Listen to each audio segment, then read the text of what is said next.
이번 버스를 짝기 찬들어줘. 짝기 찬들어줘. 내가 저 찬다.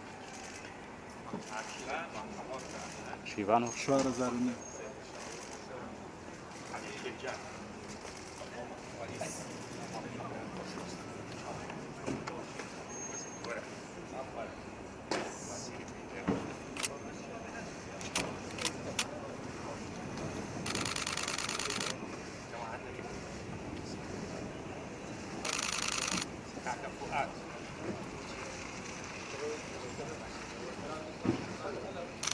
Ya siap cakap.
يلا كان بابور كاتب معنا بابور جماعة